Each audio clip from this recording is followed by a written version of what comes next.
हमारे लिए सौभाग्य की बात है कि जब कोई जनप्रतिनिधि इस तलाश के साथ अपने कर्म क्षेत्र में आगे बढ़ता है तो उसका बहुत अच्छा प्रतिफल हमारे सामने आता है। आज के इस अवसर पर हमारे बीच ऐसी ही शख्सियत की उपस्थिति है जो न सिर्फ अपने संसदीय क्षेत्र में बेहतरीन काम कर रहे हैं, बल्कि इसके साथ ही साथ हर ज़रूरतमंद तक पहुंचने की उनकी शानदार सी कोशिशें रही हैं। भारत सरकार पर में कई विभागों में आप केंद्रीय मंत्री के पद को आपने सुशोभित किया है, अपनी शानदार सेवाएं दी हैं और अभी आप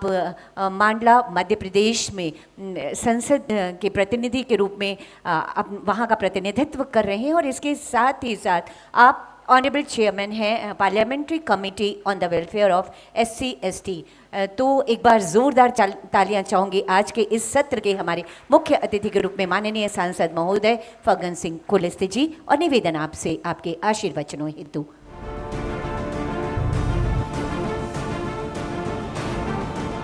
झारखंड CSR क्लब की से 2 दिवसीय इस कार्यशाला में विशेष तौर से हमारे यहाँ पर उपस्थित अभी जिस सत्र में हमारे HK सिंह साहब जो DGM दामोदर वैली कॉरपोरेशन से हैं, हमारे संजय कुमार जी अभी जिनके विचारों को भी हमने यहाँ पर सुना, यूनिसेफ, और रवि रंजन जी हमारे यहाँ के IFS अधिकारी हैं, हमारे हाजिज हेश जी जो हॉलीवुड से हैं यहाँ पर आए हैं, और उनने जैसा अभी बताया कि उनका जन्म भी झारखंड में हुआ। हमारे कुंदन जी जो सेल से हैं CGM, और विशेष यहाँ पर जो उपस्थित हमारे पद्मश्री अवार्डी हैं उन्ना जी, टुड्डू जी, हमारे पद्मश्री अवार्डी हमारे हंसुरी जी, हमारे तीसरे पद्मश्री हैं मुकुंद जी नायक, और हमारे पार्वती दीदी मुंडा जी, और मेरे साथी जिनने बहुत आग्रह के साथ हमारे शिवशंकर जी हैं, गंगोत्री जी हैं, हमारे पंकज सोनी जी हैं, हमारी विमला जी, और ऐसे कुछ प्रमुख लोग यहाँ पर उपस्थित हैं। मैं यहाँ पर मुझे ये भी बताया गया कि लगभग झारखंड प्रदेश के 34-35 ऐसे जो ग्रुप हैं जो अलग अलग कम्युनिटीज के हैं, कुछ हमारे अलग अलग इंस्टीट्यूशंस के संस्थानों के जो इससे सेक्टर को देखते हैं, CSR इस प्रकार के जो प्रतिनिधि हैं उन संस्थानों के, ऐसे सभी प्रतिनिधि यहाँ पर उपस्थित हैं। और इसलिए मैं आप सब यहाँ पर उपस्थित सभी प्रतिनिधि, समाज सेवी, अन्य संस्थाओं के सभी प्रमुख जनों को सबसे पहले तो मैं बधाई देता हूँ। और इन 2 दिनों में जैसा मैं अनुभव कर पाया, वैसे मुझे कल क्या हुआ या इसके पहले का जो प्रातःकाल का सत्र, मुझे इसकी बहुत विशेष जानकारी नहीं है, परंतु कुल मिलाकर के CSR पर जैसा क्षेत्र के अंदर या झारखंड प्रदेश को फोकस करना, मैं सोच रहा था, अभी VG से भी कह रहा था कि जब ये 3 स्टेट बने, झारखंड, छत्तीसगढ़, उत्तराखंड, मैं उसका उदाहरण हूँ। तो मैं बहुत बार लोगों से जब बातचीत करता हूँ, चूँकि मेरे पास पता नहीं सहयोग से मैं इसी काम को देखता हूँ, तो मैं अपने आप विचार करता हूँ, कंपैरिजन करता हूँ कि छत्तीसगढ़, झारखंड और उत्तराखंड, तो तीनों ऐसे स्टेट हैं, आप चाहे नल के सेक्टर में आप देखिए तो छत्तीसगढ़ और झारखंड को अगर आप इससे कंपैरिजन करेंगे तो जिससे गति से थोड़ा आगे बढ़ा ये जरूर है। हमारे सामने ये जो इंसर्जेंसी का जो मामला है, ये इन स्टेटों के अंदर या झारखंड में देखे, छत्तीसगढ़ में, कुछ मध्य प्रदेश का भी पार्ट आता है, विशेषकर मैं जहाँ रहता हूँ, चूँकि वो छत्तीसगढ़ से लगा हुआ हिस्सा है। तो जब चर्चा होती है उससे लगा हुआ महाराष्ट्र आप देख लीजिए, फिर बंगाल का कुछ हिस्सा है, अलग अलग क्षेत्र, उड़ीसा, एक बहुत बड़ा प्रश्न चिन्ह खड़ा होता है कि ये जो स्टेट, इनमें सबसे पहले अगर कोई विषय आता है तो लोग बात करते हैं। मेरे बहुत सारे बड़े बड़े देश के एनजीओ से, उन लोगों से भी मेरी बातचीत, कई बार पैनल डिस्कशन, ग्रुप डिस्कशन में मैंने बहुत बार भाग लिया। तो हमारे ऐसे लोगों के साथ में स्वामी अग्निवेश जैसे लोग थे, उन लोगों से भी मेरी बातचीत हुई। ब्रह्मदेव शर्मा का नाम बहुत चलता है देश में। ऐसे हमारे विजय भाई हैं, राजगोपाल हैं, इन लोगों से भी। तो कुल मिलाकर के एक पक्ष ये है कि इसके कारण डेवलपमेंट, चाहे वो सरकारी संस्थाओं का हो या हमारे इस प्रकार के सीपीएससी हो या हमारे प्राइवेट सेक्टर के इंडस्ट्री हो, कहीं ना कहीं इनके कारण प्रभावित होते हैं। और इससे हमारे विकास में ये जो अवरोध उत्पन्न हुए हैं, उसके पीछे एक सामाजिक है। और लोग चर्चा का जब आरंभ करते हैं तो एक विषय सबसे पहले आता है, और इसलिए इसके बारे में मैं यहाँ बातचीत नहीं करूँगा, परंतु एक बहुत बड़ा कारण लोग कहते हैं। इसके कारण चाहे लोग विस्थापित हो, जितने बड़े बड़े हमारे इंडस्ट्री हैं, माइनिंग का क्षेत्र है, बहुत अच्छा है कि दामोदर वैली के बारे में भी यहाँ बातचीत हुई। ऐसे बड़े बड़े हमारे देश में जो इरिगेशन के जो डैम बनते हैं उनमें हो, ये भी आप देखेंगे तो सबसे ज़्यादा अगर कोई अफेक्टेड एरिया है तो वो है टीएसपी का जो क्षेत्र है, उसमें वहाँ रहने वाले लोग। ये एक दूसरा बहुत बड़ा कारण है। फिर विषय आता है कि ये जितने जो लोग माइग्रेट हुए, उस आबादी पर उसका कितना प्रभाव पड़ता है। अभी हमारे हिसाब से हमारे जी ने कहा कि वास्तव में इसके कारण है, चाहे वो हेल्थ सेक्टर हो, एजुकेशन में हो, आप चाहे रूरल क्षेत्र के अंदर हो, डेवलपमेंट के अगर आप देखें, आप ड्रिंकिंग वाटर, ये दो तीन चीज़ें जो बेसिक चीज़ें हैं, जो ज़रूरत की है, मूलभूत सुविधाएं जिनको हम कहते हैं, ये जब प्रभावित होते हैं तो वहाँ जो रहने वाले लोग हैं उन पे कितना उसका प्रभाव पड़ता है, ये सोचने का विषय है। हम इससे कैसे उभर सकते हैं, इसके लिए सरकारें काम करती हैं। इस प्रकार की संस्थान हैं हमारे जो इंडस्ट्री के क्षेत्र में हैं, उनका कितना हिस्सा, कितना परसेंटेज, कभी आप लोग देखते होंगे कि थोड़ा अभी सरकार, विशेष तौर से मोदी जी के आने के बाद, सीएसआर पर जितना संस्थाओं पर जो 2% सीएसआर पर जो खर्च करना है, फिर आपके डीएमएफ, मेरे कई बहुत साथी हैं जिनसे मेरी चर्चा होती है। चूँकि मेरे पास लगभग देश भर के जितने हमारे संस्थान हैं उनके लोगों से, उनके सीएमडी से बात होती है, तो एक अनुभव आता है। जैसे मैं अभी हमारे रवि रंजन जी से कह रहा था कि आप तो चलो सरकार के आदमी हैं, आपको थोड़ा आइडिया होगा कि झारखंड प्रदेश के अंदर कितना डीएमएफ का ग्रांट उनको मिलता होगा, सीएसआर में जो 2% हम खर्च करते हैं उसमें से कितना हिस्सा राज्य सरकार के ओर से उनको किन किन क्षेत्रों में हम कितना इन्वेस्ट करते हैं। तो मैं ये देख रहा था कि इसमें लगभग है, जो आप लोगों ने भी जो ड्राफ्ट एक आया है, कि इसमें लगभग है 400-500 करोड़ रुपए, और बाकी ईएमएफ में भी करीब करीब 300 करोड़ के आसपास है जो भी ग्रांट है। मैं अभी उड़ीसा में था, क्योंझर एक जिला है, वहाँ 1,000 करोड़ रुपए केवल एक डिस्ट्रिक्ट को मिलता है।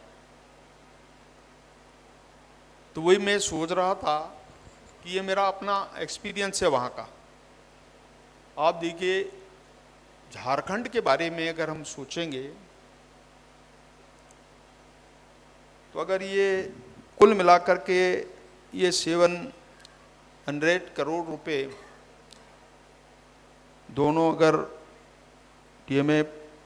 और CSR को अगर देखेंगे तो एक अनुमानतः इतना अमाउंट इस स्टेट को मिलता होगा। अब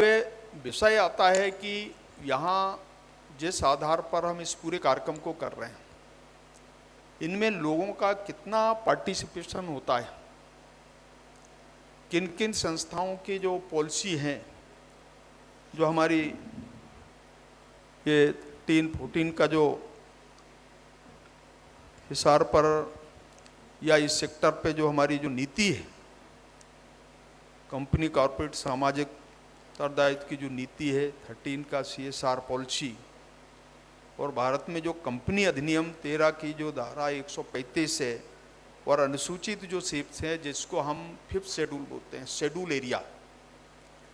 ऐसे क्षेत्रों में जब हम माइंस मिनरल्स की बात करते हैं तो उनके परमिशन ग्राम सभा, अभी फॉरेस्ट का एक विषय था, रंजन जी ने भी कहा कि ये फॉरेस्ट के क्लियरेंस, ये सारे ऐसे चीज़ें हैं जिनका एक दूसरे से, जिन संस्थानों का सीधा संबंध, उनको परमिशन और बाकी चीज़ों का भी। तो मेरा केवल इतना अनुभव आया है कि ऐसे जो क्षेत्र हैं, इन क्षेत्रों में हम क्या कर सकते हैं, उसके लिए जो पॉलिसी बनती है उसमें हमारे लोगों की भागीदारी कितनी होती है। और इसलिए मैंने प्रारंभ में कहा कि एक समय जब अगर कोई सरकार सोचती है या किसी बड़े इंडस्ट्री को, इन्हीं का सेक्टर पूरा रिजर्व फॉरेस्ट है, जब परमिशन का विषय आता है, उनके लिए सरकार या PSC का कोई बड़ा इंडस्ट्री या कोई प्राइवेट सेक्टर की कोई कंपनी, और सामान्य तौर से जब कोई हम एक गांव के विकास के बारे में, ट्राइबल क्षेत्र के बारे में, उनके डेवलपमेंट के बारे में सोचते हैं, तो वही जो क्लियरेंस है फॉरेस्ट का, उस पर कहीं ना कहीं, तो ये जो सोचने का नज़रिया है जो मैं अनुभव किया, इसलिए मैं कह रहा हूँ कि देखिए इसको हम कितना बहुत सीरियसली मानते हैं। और एक रिजर्व फॉरेस्ट के अंदर हम जब परमिशन देते हैं, किसके लिए? देश के हित के लिए, देश के विकास के लिए। पर दूसरे तरफ जो जब लोगों को हम वहाँ से इग्रेट करते हैं, वहाँ से हटाते हैं, विस्थापन की स्थिति बनती है, तो उस समय आज की जो हमारी जो पॉलिसी है, आप इससे आप तुलना कीजिए कि वास्तव में कितने ऐसे जो लोग हैं प्रभावित होते हैं, और उनमें से क्या स्थिति उनकी बनती है। बहुत बार सरकार निर्णय करती है कि जितने प्रभावित परिवार हैं, उन परिवारों के लिए हमको पैकेज की व्यवस्था करना, उनको घर बना करके देना, मूलभूत सुविधाएं उनको प्रोवाइड कराना, ये हमारी क्योंकि जो नीति है उस पर हमने मेंशन तो करते हैं, परंतु वास्तव में कितने लोगों को हम वहाँ पर सेटल करते हैं, उनको बसाते हैं, ये हमारे सामने एक बहुत बड़ा प्रश्न चिन्ह आता है। तो इससे हमको कैसे उभरना, ये भी एक मुद्दा हमारे सामने, और इसलिए मैं कह रहा हूँ कि मेरे पास HTSC का काम है, तो इस प्रकार के सारे जितने संस्थानों से जब बातचीत होती है, सरकारी संस्थानों से, विभागों से बातचीत होती है, तो हमारे लोग जो सक्षम व्यक्ति है, अधिकारी है, सेक्रेटरी हैं, ये इस प्रकार के प्रश्नों का जवाब जो प्रॉपर होना चाहिए या उसकी कोई पॉलिसी के बारे में बात होनी चाहिए। देखिए, आने वाला समय, आज देश में ये जो संकट है, ये भविष्य के लिए हमारे लिए बहुत एक प्रकार का संकेत। हमको सुरक्षित रखना पड़ेगा, लोगों को बचाना पड़ेगा और देश को भी आगे बढ़ाना पड़ेगा। इसमें सब तरह के लोगों का कंट्रीब्यूशन कैसे हो सकता है, ये एक विचारणीय प्रश्न हमारे सामने है। चाहे सरकारों का हो, इस प्रकार के संस्थानों का हो, जिसकी प्राइवेट सेक्टर में जो लोग काम करते हैं, उन लोगों, आज ये बहुत बड़ी संख्या में देखिए यूथ का, नौजवानों का, आज हर सेक्टर में हम काम करते हैं। हमारे बहुत सारे ट्रेनिंग प्रोग्राम चलते हैं, अवेयरनेस के कार्यक्रम चलते हैं। सरकारें जैसे एमएसएमई सेक्टर में लोग काम करते हैं, उद्योग धंधे के क्षेत्र में छोटे छोटे ग्रुप में काम करते हैं, उनके लिए शिक्षण की व्यवस्था होती है। परंतु मूलतः हमारे पास आज प्राइवेट सेक्टर में जितने लोगों को हम वहाँ पर एडजस्ट कर सकते हैं या सरकारी तंत्र के अंदर, तो ये आज के समय में संभव नहीं है कि हर व्यक्ति को हम रोजगार, ऐसा मानते हैं लोग कि हमको नौकरी मिलना चाहिए। ये एक बहुत बड़ी समस्या देश के सामने है। इससे कैसे उभरना, ये तो उसका तरीका यही है कि लोगों को हम एम्प्लॉयमेंट देना, उद्योग धंधे स्थापित करना। सरकार ने भी छोटे छोटे ऐसे उद्योग धंधे अलग अलग विभागों के अंदर हम देखते हैं। अभी मैंने टीएसपी का जो प्लान है, उसमें भी हमने देखा कि लगभग 41 ऐसे डिपार्टमेंट हैं जहां पर हमारा ये जो ग्रांट जाता है, टीएसपी का पैसा जाता है। मैंने इस बार उसका थोड़ा अध्ययन किया। जितना ग्रांट है, जैसे ट्राइबल डिपार्टमेंट की जिम्मेदारी है ट्राइबल के बारे में काम करना, ये केवल डिपार्टमेंट की नहीं है, बाकी जो डिपार्टमेंट हैं उनकी भी जिम्मेदारी है। मैंने हिसाब किताब लगाया, उसमें से जितना ग्रांट है आज, चाहे सोशल जस्टिस का जो मंत्रालय है उसके अंदर जो ग्रांट है, जितना उनका बजट का प्रोविजन हुआ है, उससे कहीं अधिक हमारे अलग जो मंत्रालय हैं उनके अंदर है। परंतु उस पर हमारी कोई पकड़ नहीं है, डिपार्टमेंट भी इसको ठीक से देख नहीं पा रहा है। यही आपके ट्राइबल डिपार्टमेंट के अंदर है, उसको लेकर के उससे आप जस्ट डबल आप मानिए कि उसका जो बजट का प्रोविजन है, अगर आप देखें टोटल बजट, जैसे हम सीएसआर के बारे में सोचते हैं कि अगर 2% भी हम देखें तो उसका प्लान कैसे होना चाहिए, उस पर लोगों की भागीदारी कैसे हो जाए, जो इस सेक्टर में काम करते हैं, समाजों के अंदर काम करते हैं, उनकी भागीदारी हो और उनके साथ बातचीत करके वहाँ की रिक्वायरमेंट क्या है, उनकी ज़रूरत क्या है, उसको ध्यान में रख कर के अगर हम आगे बढ़ेंगे। फिर प्रदेश के अंदर हमने अलग अलग डिपार्टमेंट, सीपीएससी, निजी क्षेत्र, ये 2-3 ऐसे अलग अलग क्षेत्र हैं, उनका कोई प्रदेश के अंदर उसका कोई कोऑर्डिनेशन करने वाला व्यक्ति हो, ताकि एजुकेशन में कौन सा ऐसा मंत्रालय या कौन सा सीपीएससी, कौन सा हमारा भारत सरकार का उपक्रम है या कौन सा बड़ा जैसे यहाँ टाटा है, उनके साथ में हमारा कोऑर्डिनेशन हो। उनके पास कौन कौन से सेक्टर हैं, एजुकेशन में खर्च करने वाले हैं, इन्वेस्ट करने वाले हैं, हेल्थ में करने वाले हैं या रूरल डेवलपमेंट के अंदर करने वाले हैं। मैं सोच रहा था कि कोई मॉडल ऐसा ब्लॉक, कोई विकास खंड झारखंड का हो जो एक बार टाटा अगर ले ले और मॉडल झारखंड प्रदेश के अंदर अपना प्रस्तुतिकरण करे, उसमें संपूर्ण तरह के काम। तो अगर इस प्रकार का हम प्लान करेंगे तो मुझे लगता है, देखिए उसमें जो बार बार कहते हैं ना, ये हम बार बार एक ही स्कीम में ये जो ग्रांट खर्च होता है,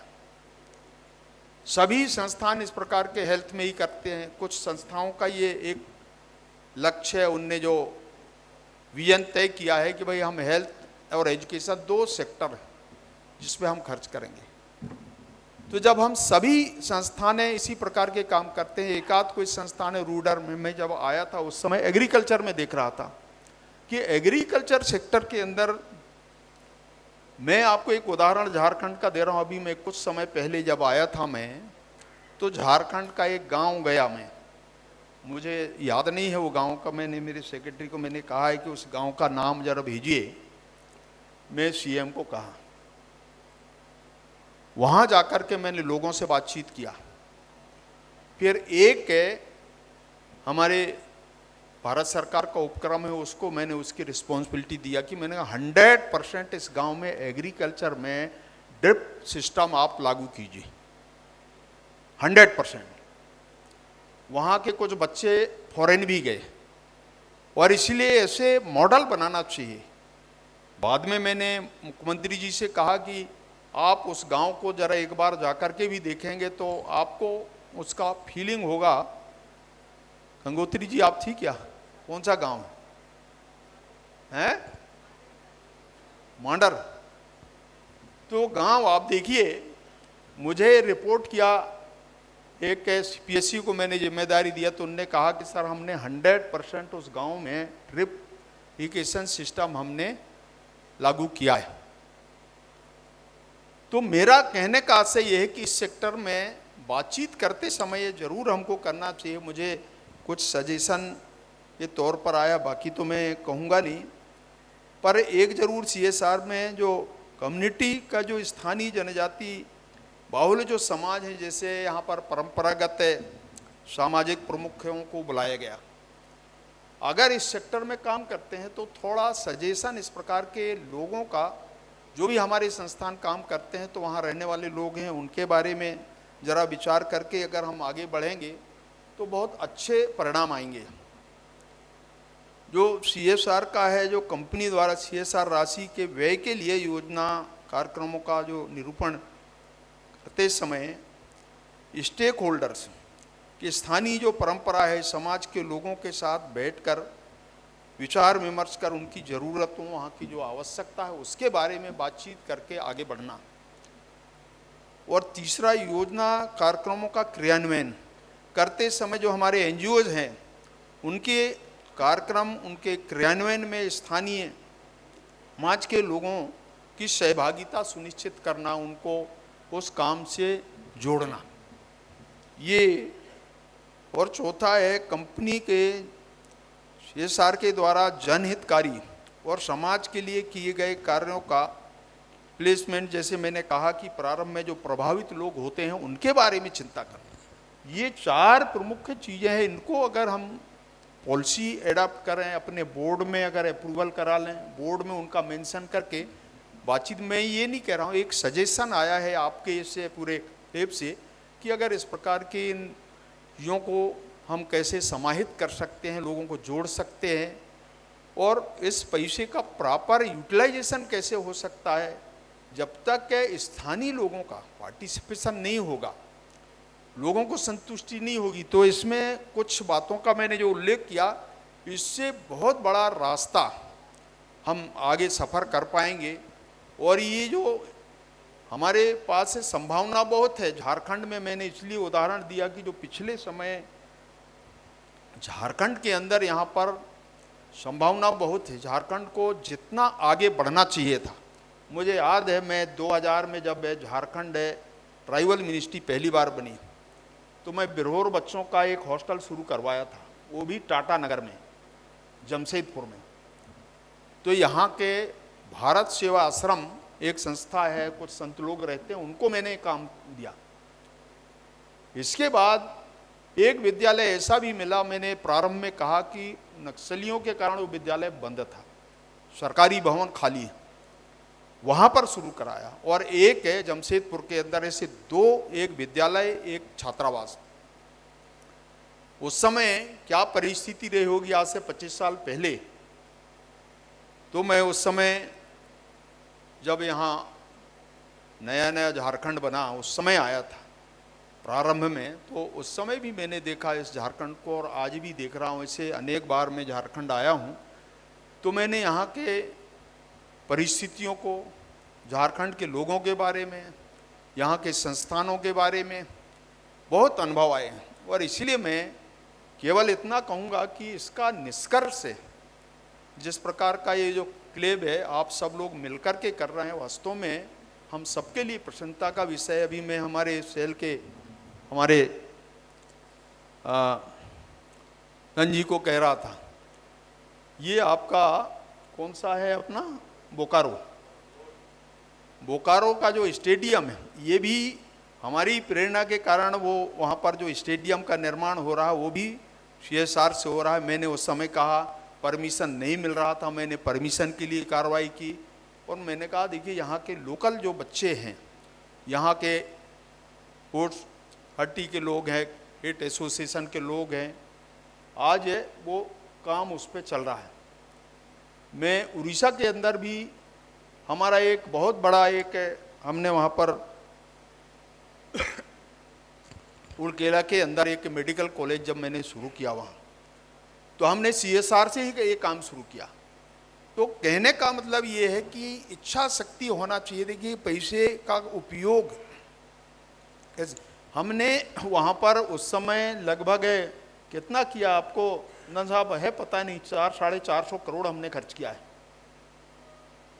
राउरकेला के अंदर। वहाँ हमने एक मेडिकल कॉलेज बनाया, एक चूझर के अंदर एक मेडिकल कॉलेज, वहाँ भी हमने इस CSR के पैसे से हमने वहाँ भी बनाया। अभी मेडिकल कॉलेज अब जाकर के स्टार्ट हुआ। तो ऐसे मुझे बहुत अनुभव इसके अंदर आए हैं कि हमने प्रॉपर, आप जगदलपुर के अंदर आप देखिए वहाँ का जो मेडिकल कॉलेज है उसको भी सुपर स्पेशलिटी हमने CSR से ही कराया है। कोई जाता नहीं था। जहाँ पर माइनिंग का क्षेत्र है उस क्षेत्र को आप देखिए 20 साल के बाद कोई गया। मैं जब गया तो सारे दुनिया के अखबारों ने छापा कि यहाँ एक हिम्मत वाला व्यक्ति गया है। वहाँ के लोग कैसे रहते होंगे ये सोचने वाली बात है। इसलिए मैंने जिन जिन क्षेत्रों में देखा है, तो इससे अगर एक बार हम संस्थानों से बातचीत प्रॉपर करेंगे, वहाँ के लोगों के साथ, वहाँ जो हमारे प्रॉपर जो लोग हैं उनके साथ बातचीत करेंगे, तो ये जो हमारा उद्देश्य है, इस उद्देश्य को हम पूरा कर पाएंगे। और इसलिए मेरा तो केवल इतना कहना है कि आप सब लोग मिलकर के बहुत अच्छा प्रयास आप सब लोगों ने किया है। हमारे जितने पैनल डिस्कशंस हुए, हमारे ऐसे महत्वपूर्ण विद्वानों को सुझाव भी आए होंगे, अपने अपने विभाग या जिस कार्यक्षेत्र के अंदर काम कर रहे हैं उनके अपने अनुभव भी यहाँ शेयर किया है। और इसलिए कुल मिलाकर के इस पूरे निष्कर्ष पर आप जाएंगे, जब इसकी रिपोर्ट आप बनाएंगे, तो कुल मिलाकर के हमारे सामने विषय यही आता है कि सतत विकास, लोगों का कल्याण कैसे, ये एक अनुभव आता है। और इसलिए मैं इसकी सफलता की शुभकामनाएं देता हूं और बधाई देता हूं आप सभी मित्रों को भी और सारे ये आयोजन समिति हमारे कज और उनके सारे साथियों को, कि वास्तव में एक बहुत अच्छा, मैं आज मेरा चीफ मिनिस्टर को मैंने रात में कहा कि भैया आप जाओ, नितिन जी गए, एक फ्लाईओवर का आज अनागरिशन है, पर मैंने वहाँ मना किया चूँकि मुझे शिवशंकर जी ने कहा कि आना ही है। तो इसलिए मैंने बहुत बार ऐसे सरकारी कामकाज चलते रहते हैं, परंतु समाज के लोगों के साथ में या इस प्रकार के सामाजिक जो रिस्पॉन्सिबिलिटी है इसके बारे में कुछ जानने का भी, अनुभव करने का, और जो कुछ भी हमने सीखा है अपने जीवन में उसमें से कुछ हम अगर कह सकते हैं उसमें कोई रास्ता निकल सकता है, तो ये अपना एक उद्देश्य रहता है। और इसलिए मैं आप सबके बीच में यहाँ पर उपस्थित हुआ हूँ। मैं आप सबको इससे क्लेब की सफलता की शुभकामनाएं देते हुए अपने शब्दों को यहाँ विराम देता हूँ। धन्यवाद। जय जवाहर।